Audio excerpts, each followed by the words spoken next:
Let's go over to the U.S. now. Another shooting incident rocked the state of Texas as a gunman opened fire in a church, killing one person and fatally injuring another. The gunman was then shot dead by the people in response.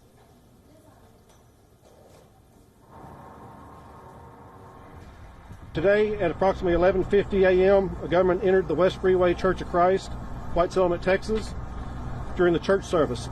The preliminary reports indicated that the man entered the church and fired a weapon.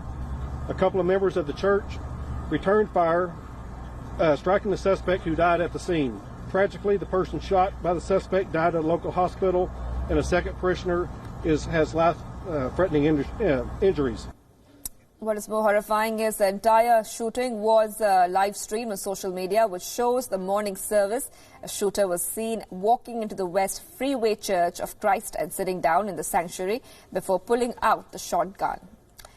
Meanwhile, Texas governor has called the shooting an evil act of violence. In a statement, he said, and I quote here, "Places of worship are meant to be sacred, and I'm grateful for the church members who acted quickly to take down the shooter and help prevent further loss of life."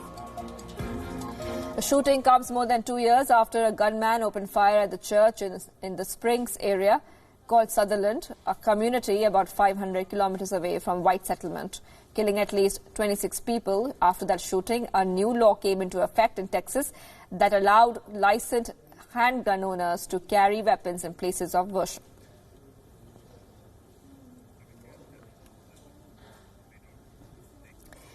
At least 5 people have been stabbed at a rabbi's home in New York State. Now, this is, in fact, in a rampage that came after days of increased tensions over anti-Semitic assaults in the U.S.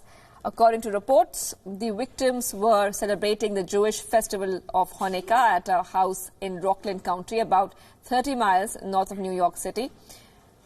The Orthodox Jewish Public Affairs Council said that the attacker stabbed and was spotted with a machete before fleeing the scene. However, he was taken into police custody later. Meanwhile, all 5 victims were taken to local hospitals, with 2 of them being critical, one stabbed at least 6 times. The governor of New York has visited the house where 5 people were stabbed at a Hanukkah celebration and has called anti-Semitic attack an act of domestic terrorism. He said, and I quote here, "This is an act of terrorism. I think these are domestic terrorists. They are trying to inflict fear," unquote. Now, standing in solidarity with the Jewish community, this is what the trustee of Spring Valley has to say about the tragedy. Listen in. First, this is a terrible tragedy. We stand in solidarity with the Jewish communities. I have no complaints. This is the first time in my life, in my entire life, I heard such incident. And then we just want to affirm you that just incident like that, we're not tolerated.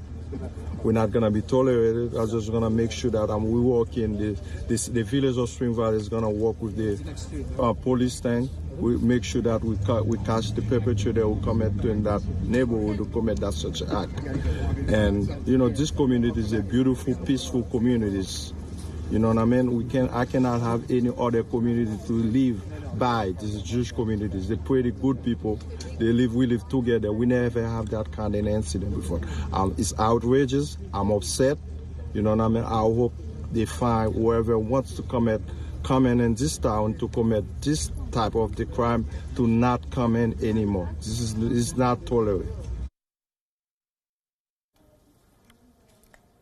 About a third of the population of Rockland County is Jewish, including a large enclave of Orthodox Jews who live in secluded communities. In the rise of recent attacks against Jewish communities, New York City's police department said its officers were stepping up patrols in other heavily Jewish neighborhoods as well.